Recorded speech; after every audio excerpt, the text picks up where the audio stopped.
How's it going, everybody? Welcome back to another Prehistoric Kingdom video. So the February dev diary has just been released, and as you can see, there is something that's really cool that we have to talk about right here. So yeah, let's just get right into the video, basically. Now first, state of development. So throughout February, we were able to squeeze in a number of bug fixes, optimizations, and resolve the trippy water that could be seen on the side of the amphibious vivariums. This fix came just in time for our animators to add some new aquatic movement spots for the Titanoboa. So yeah, I've mentioned this, of course, with like the earlier video. I'm covering up the Titanoboa's face. I mentioned this with like an earlier Prehistoric Kingdom video, but yes, they were planning on making it so that Titanoboa could be semi-aquatic, which is likely a lot more accurate for the animal because larger snakes typically do spend a lot of their time in the water. I think Titanoboa certainly qualifies as a large snake. So it looks really good right here. Like this looks probably how you'd expect it to look in real life. And of course, we do get to see some of the animations for that. That is just so cool. Look at that.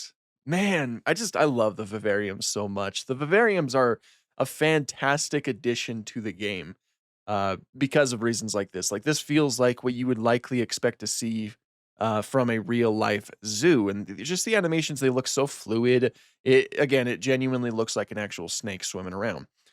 So yeah, that's the first thing that we have to look at. Another thing that they mentioned is as follows. Touching on some of the management features, we've extended some of the upcoming resource usage view to show any active transfers in the park.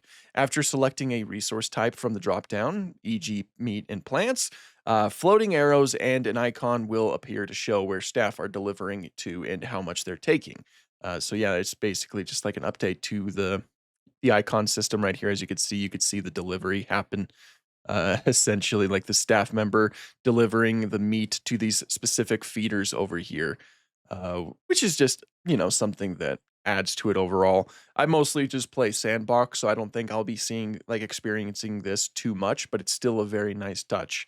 Especially for everybody who likes to play like the campaign or challenge mode. Just walking straight into a Spinosaurus exhibit. That is brave of you, my friend. That is brave of you. So yeah, that's awesome. With a few of these management tasks now almost complete, the programming team's been focused entirely on planning and preparing the code base for animal combat over the last week or so. So yeah, they're getting started on animal combat, the animations and the systems that go into it and all of that. Having now sorted our species into prey, predators, or scavengers, we look forward to realizing the potential behavior that stem from these niches. The next 4 or so months will be a long process filled with trials, errors, and a lot of animation. But we'll have more combat news to share with you starting in March's dev diary. So that's very exciting. And that is something that I know a lot of people are anticipating. That's the hunting and the combat and everything. And I guarantee it is going to be a phenomenal system because these developers, they always do such a good job at making it so that it's a little bit more complicated and not necessarily straightforward. I saw that in when they released the threat displays, those animations. Like there was a lot of instances where, say, like a T-Rex would bluff charge a Triceratops, like in a group, but then that T-Rex would get scared off by like the leader of the Triceratops group, who then started to bluff charge the T-Rex. And so, yeah, these things are going to be a little bit more complicated, and that's why I'm very excited to see the hunting and the combat in this game because I think it's going to be just really, really awesome to look at. Now, obviously, the big star right here is old roofed lizard itself, Stegosaurus, both Stenops and Ungulatus. So yeah, I've really, man, because I've been really anticipating Stegosaurus for a while now. Obviously, it was like in the trailer, like that trailer that they released way back when, and I know that they were redoing the model, and the models, they look phenomenal. The model for everyone's favorite dino turtle has been completed. Meet our two species of Stegosaurus, Stenops and Ungulatus. So yeah, here's Stenops. It looks good. It's got like more of a flat posture overall. I love how the tail dips down over here. As I've mentioned in several videos before, their tails would have done this because of the collection over here of spikes. Of course, you can call that a thagomizer. that would weigh it down because those are osteoderms. Those are bones that grow in the skin, and it would have been pretty heavy for the tip of the tail. So, yes, it would have weighed down a little bit. The patterning and the texturing just looks phenomenal. And the head looks really good too. It is properly small and a little bit more elongated, and all of these osteoderms look really good too. I love I love the little patterning that they have in here too that kind of makes it really look like it is layered in keratin because of course these plates, these osteoderms on its back would have been layered in keratin as well. So this is a very nice design and all of like the limbs look really good. And just the posture looks phenomenal as well. We also have ungulatus who has a little bit more of an arch up here, an arched back. And again, yeah, its tail is being held down. It's got all of its plates up here with a really nice blue coloration that I just absolutely love to see. And again, the head looks really good. Everything about it looks really good. And I love the fact that they are including like these two species of Stegosaurus in the game. That is very much justifiable. When looking at each species side by side, it becomes clear that the two are quite distinct. Ungulatus is not only much larger, but it has raised hips, a sloped back, taller plates, and a longer face. It's certainly got more of a classic 90s vibe. And yeah, you can very much see the differences between the two species right here. Look how much larger Ungulatus is compared to Stenops. That is just so cool. And yeah, I also really like the beak, the way that the beak looks on here. This is certainly one of the best looking Stegosaurus designs that we've seen in media in more recent memory. Now, there was the one from the dinosaurs that actually looks pretty decent, but this one looks really good, and I just love these colors. These colors are so cool. To make sure our model was faithful to the current science while still retaining its PK style, we worked with paleontologist Matt Dempsey, who was able to provide us with a wealth of feedback and insight into Stegosaurus's anatomy.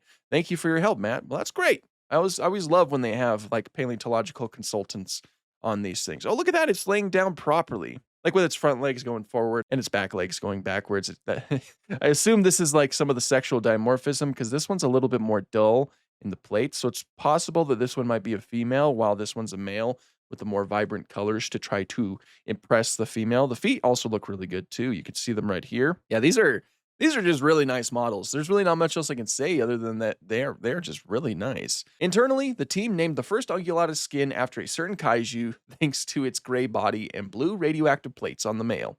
Let's hope these guys are a bit kinder to Tokyo. So yeah, I can certainly see the the Godzilla comparisons. In large part, Godzilla was like inspired from a few different dinosaurs like T-Rex and Iguanodon and Stegosaurus. Stegosaurus was like the inspiration for the dorsal plates that Godzilla has.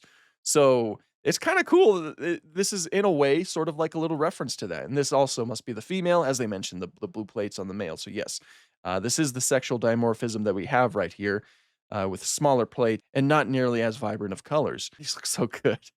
I love Stegosaurus. Stegosaurus, like who doesn't? Stegosaurus is an amazing dinosaur. After such a long absence, the team couldn't be more thrilled to finally bring this dinosaur to the game. To celebrate its arrival, we put together a short video highlighting their animations and early sound design tests.